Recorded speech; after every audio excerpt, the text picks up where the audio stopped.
Okay, we've had the new parts come through the fabrication process. We'll have them with us for the next Grand Prix. Alrighty then, folks. Good to see. Well, welcome along. It's Wednesday. You know what that means. Welcome along to episode number 17 of our F123 Mighty Grimo with Team Chaseliner. And it is time for the longest Grand Prix on the calendar, the Singapore Grand Prix. And you wonder why we went back to 25% races. And you wonder why. Yeah, I was not doing 35% Singapore. No. There's how our car looks compared to the rest of the guys on the grid. I've got a feeling if they're going to do an R&D reset, they're going to go after the chassis and the powertrain. I've got that awful feeling now. Do we take a fresh engine? I would say no. That might be alright for Singapore. It might be, it might not be. Let's have a look at the championship then, and George Russell assumes the race lead from Charles Leclerc, then Max Verstappen in P3, Lewis Hamilton, Sergio Perez, Carlos Sainz, Fernando Alonso, Jackie in P8, Lando Norris and Pierre Gasly coming in, rounding out the top 10. Shall we go check out who hasn't scored yet? I think you all know the answer to that already. Yep, the usual three, Logan Sargent, Nick De Vries and Tatiana Calderon. But she'll get there. She will get there. So we're going to take practice and qualifying with the girls. It's going to be a long race. It's going to be a torturous race. Don't be surprised if we're starting way down the field. Because Singapore. Why wouldn't we start there? Oh, hello. Before we go, next, I called an R&D reset. Looks like we're probably going to have regulation changes next year. We think it'll affect multiple departments. Kind of called that as well. But we aren't sure which ones. Be cautious when it comes to investing for upgrades, because we may need to start adapting them for next year if and when these changes are confirmed. We're saving R&D resource points now. We want to go in at least with a car that isn't an absolute you-know-what. Oh, rain in Singapore. Yeah, you can forget that one straight away. Marina Bay hosted a Grand Prix that briefly ran in the 60s and 70s, but the Garden City re-entered the calendar for good in 2008. We missed it for a couple of years, but it was great to come back to the Singapore Grand Prix. The Marina Bay Street Circuit then has 23 corners, 13 to the left and 10 to the right, taking us a total of 3.1 miles around the landmarks of downtown Singapore. An average lap speed around here, just 107 miles per hour. Off the back of a fantastic qualifying session, it's time to see how our starting grid looks like for today's race. An immense lap from Carlos Sainz yesterday puts him in pole position, with Charles Leclerc alongside. Considering the rest of the grid, we have Russell, Perez, Verstappen, Fernando Alonso, Gasly, Ocon, Norris, the Governors, Stroll, Bottas, Magnussen, Hamilton, Tsunoda, Hulkenberg, Joe, Oscar Piastri, Albon, Calderon, Sargent, Calderon. Which of these talented drivers will come out on top today? And joining me again for the race today, Natalie Pinkham. Let's talk about the Governors. What do you make of their performance so far this season? Well, the atmosphere within the team seems very positive at the moment. Everyone seems like they're in great spirits and having a lot of fun doing what they do. And that has definitely contributed to the performances we've seen. Alright, first off, this comes from my driver, who did practice around Singapore in the rain. It sucks. Thankfully, we were qualified in the dry, and it doesn't suck. There's how the pit stop will go. One stop. You want us to do a two-stop around here? What do you think this is, F1 Manager 23? That will come soon. That will come very soon, ladies and gentlemen. Yeah. One stop. I reckon we got a good shout of some points with this worn engine. I think so.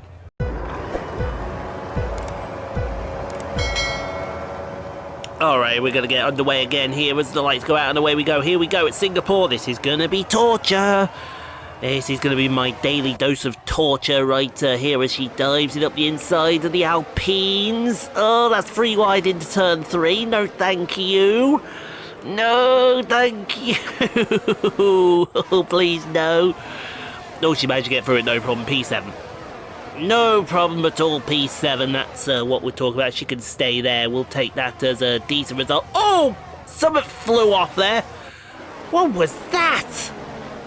I think that was an end plate of an Alpine. I think it was, because I think Gasly's missing a bit of an end plate there from his front wing. We need to get a close-up look at that. I don't think we're going to get a close-up look at that, if I'm being completely honest. But you never know with this and how it all pans out as we go through the Singapore sling for the first time of 15, over the Anderson Bridge into the Anderson hairpin. Very nicely done. And around she goes. Now, she is chasing down George Russell, which is pretty spectacular, I would say, given that this car is a bit of a you-know-what box. And we mean you-know-what box in the nicest possible way. Then again, when did I ever mean anything in the nicest possible way? As she goes through into this little twisty bit, which won't be here. Well, we don't know what's going to happen, because it could be here next season. It could not be. We know that in the real life season proper, that part won't be there.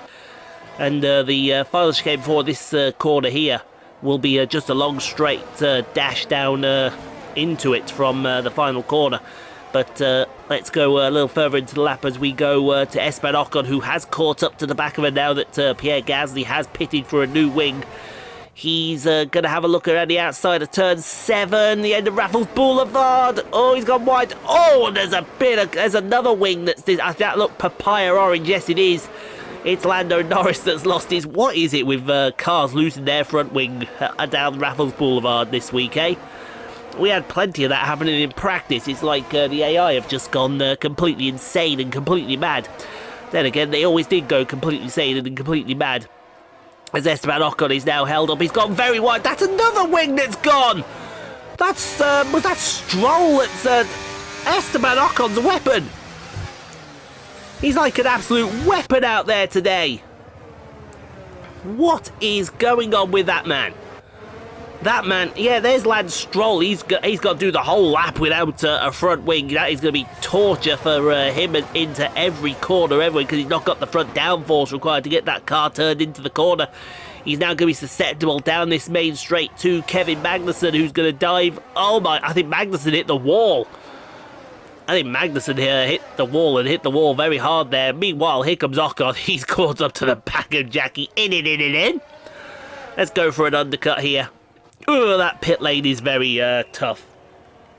That pit lane is tough, and that pit lane deserves respect, shall we say. Take a swig of fluid. Always remember to rehydrate, folks. Now, where's she going to come out? She's going to come out in front of Gasly and Stroll. It'd be useful if she did come out in front of Stroll and Gasly. I think she will anyway. They had a couple of laps undercut her. Gasly's got past Hollywood Land Stroll.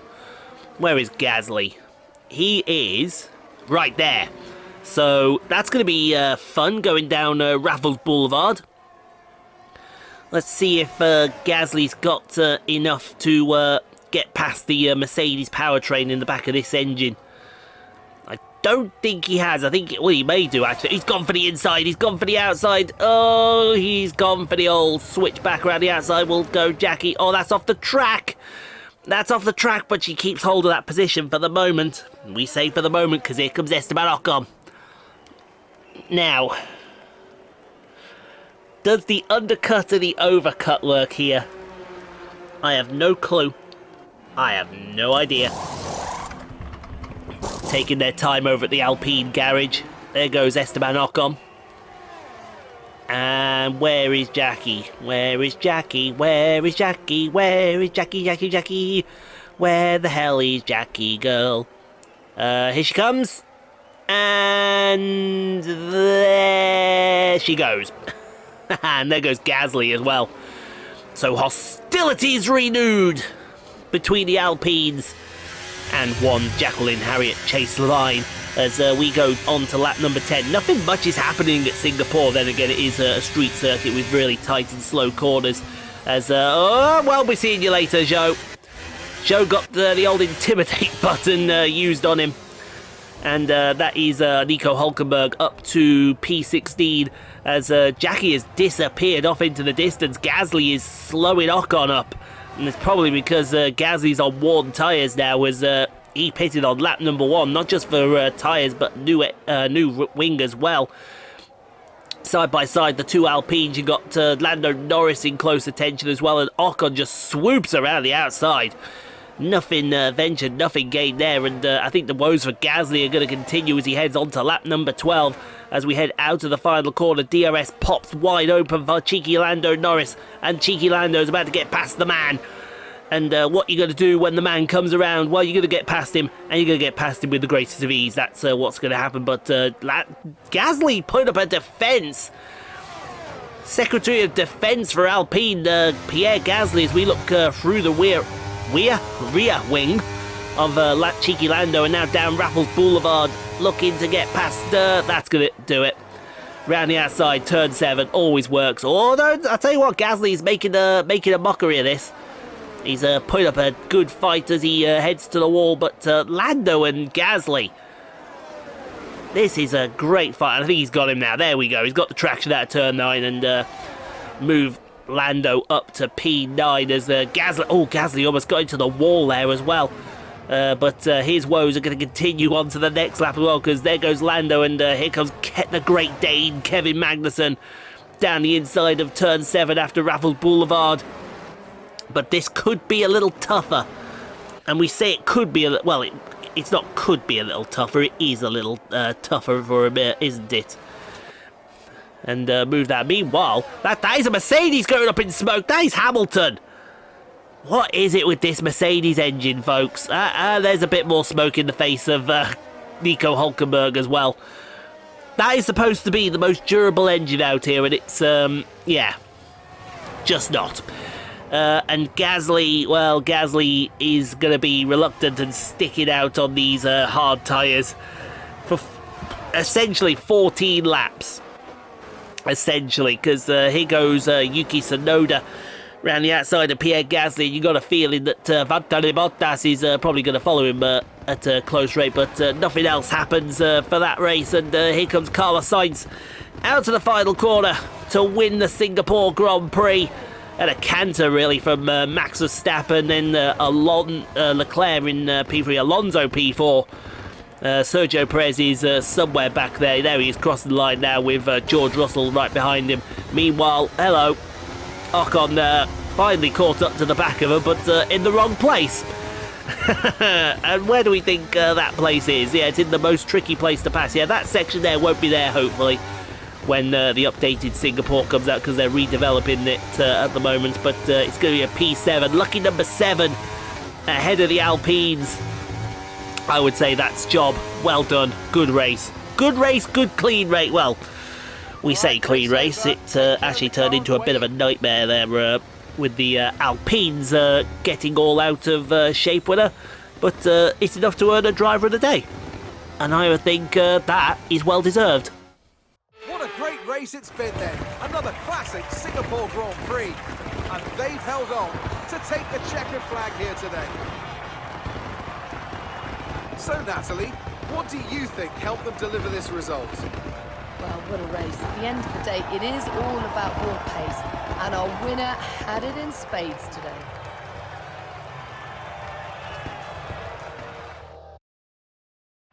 Here come our winners now. A thrilling race and a tremendous effort by Ferrari. Their history is well known, so it's no surprise to fans the world over to see them come out on top once again.